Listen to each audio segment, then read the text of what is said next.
A paz do Senhor Jesus, irmãos. Esse é o canal Audiobooks Cristãos. Se esse audiobook for uma bênção para você, compartilhe com mais pessoas para abençoá-las também. Inscreva-se no canal para receber atualizações sobre novos vídeos edificantes como esse. Deixe sua opinião e sugestões para mais audiobooks cristãos. Curta o vídeo e abençoe vidas compartilhando esse material. Como ser dirigido pelo Espírito de Deus. Livro de Kenneth Hagin. Capítulo 14. Deus no íntimo. Porque nós somos santuários do Deus vivente, como ele próprio disse. Habitarei e andarei entre eles, serei o seu Deus, e eles serão o meu povo. 2 Coríntios 6 verso 16. Se você nasceu de novo, o Espírito Santo está vivo e permanente no seu espírito. Está vivo e permanente onde? Na sua cabeça? Não. No seu corpo. Em certo sentido, sim, mas não exatamente do modo que pensamos. A única razão por que seu corpo torna-se o templo do Espírito Santo é porque seu corpo é o templo do seu próprio espírito. Ele permanece no seu espírito. E ele se comunica com você através do seu espírito. Ele não se comunica diretamente com a sua mente. Ele não está na sua mente. Ele está no seu espírito, ele se comunica com você através do seu espírito. É lógico que seu espírito realmente alcança e influencia a sua mentalidade. Mesmo como nenê recém-nascido em Cristo, ainda confinado à cama, eu sabia coisas mediante o testemunho interior. Nada sabia a respeito de ficar cheio do Espírito Santo e falar noutras línguas, mas nascera do Espírito. Tinha o testemunho do Espírito bem no meu íntimo de que era um filho de Deus. Tinha ficado confinado à cama cerca de 4 meses, quando a minha mãe veio certo dia para o lado da minha cama, dizendo: "Filho, não quero perturbar você, mas alguma coisa está errada com Dambi." Dambi é o meu irmão mais velho. Ele estava com 17 anos naquela ocasião, e tinha ido embora. Não sabíamos exatamente onde ele estava. Ela sentia algo no seu espírito. Pensava que talvez ele tivesse entrado em encrencas e estivesse na cadeia. Ela disse: "Faz 3 dias que estou orando por ele, mas preciso de ajuda." Eu disse: "Mamãe, eu pensava que você já tivesse problemas suficientes comigo, preso à cama conforme estou. Já faz vários dias que eu estou sabendo de problemas de Dambi. Ele não está na cadeia, porém, não é este tipo de problema. Sua vida física está passando perigo. Mas eu já orei, e ele vai vencer. Sua vida será poupada. Eu já tenho a resposta." Naquela ocasião, eu não sabia como obter a resposta a respeito da cura. Passou-se mais 1 ano antes de eu receber a minha cura. Mas algumas coisas eu sabia, louvado seja Deus. E Deus vem ao encontro da pessoa à medida que ela tem fé. 3 dias mais tarde, Dambi veio para casa durante a noite. Você entende, era o ano de 1933 e não havia trabalho. Os homens estavam lá fora na rua, sem emprego, naqueles dias da Grande Depressão. Dambi tinha ido para o Vale do Rio Grande para procurar emprego. Não achou nada. Resolveu, portanto, pegar carona num trem de frete. Muita gente usava a estrada de ferro assim, ilegalmente, naqueles dias, desde a parte mais longínqua do vale até McKinney. Cerca de 80 quilômetros ao sul de Dallas, um detetive da estrada de ferro bateu na cabeça dele e o jogou fora do trem que estava em movimento a uns 80 ou 100 quilômetros por hora. Foi voando pela estrada de ferro. Naqueles dias, as locomotivas queimavam carvão, e deixavam as cinzas ao longo da estrada de ferro.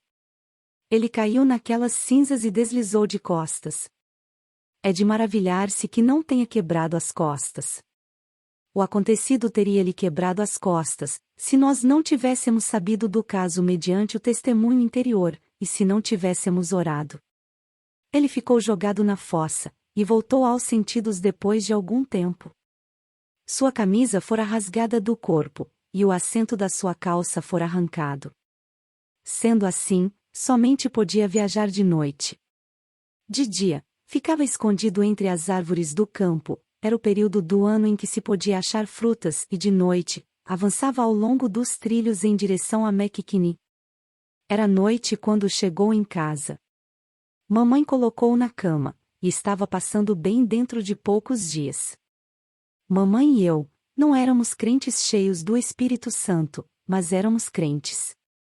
E tínhamos um testemunho em nosso espírito que alguma coisa estava errada, era uma intuição interior, é algo que todos os cristãos devem desenvolver. Devemos desenvolver o nosso espírito. Um amigo meu, ministro do Evangelho Pleno, teve em menos de 10 anos 3 acidentes sérios de automóvel.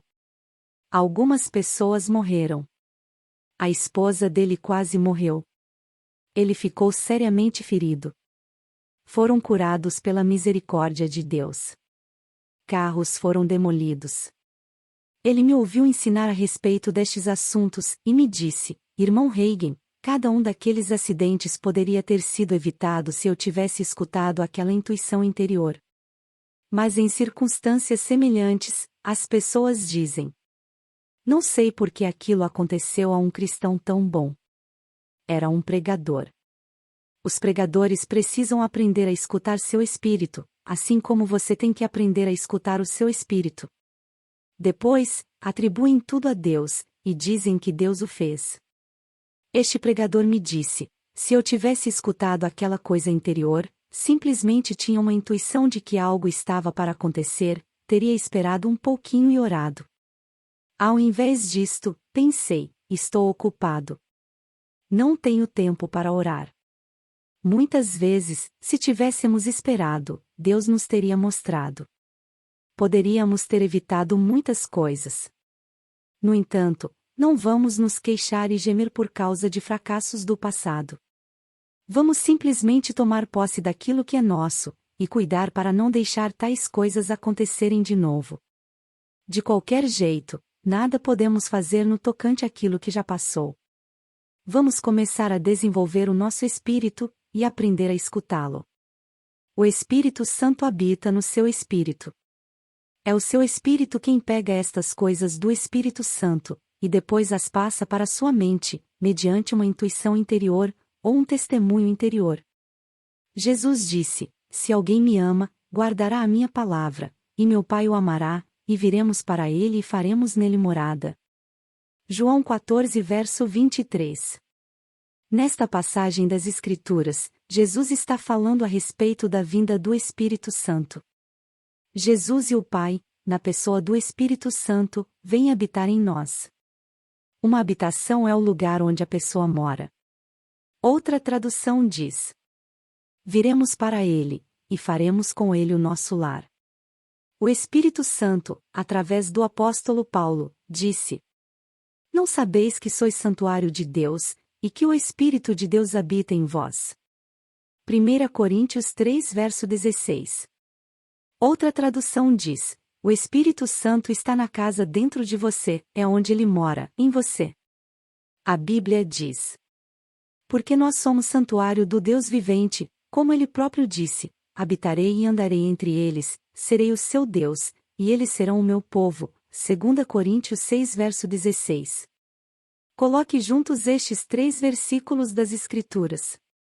Respondeu Jesus: se alguém me ama, guardará a minha palavra, e meu Pai o amará, e viremos para ele e faremos nele morada.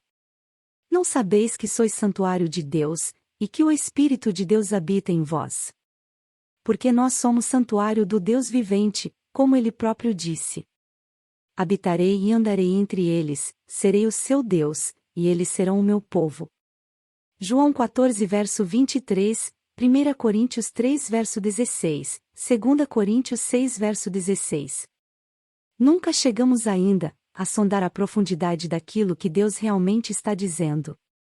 Eu habitarei neles. Eu farei neles morada. Eu andarei entre eles. Se Deus está habitando dentro de nós e Ele está, logo é ali que Ele nos falará.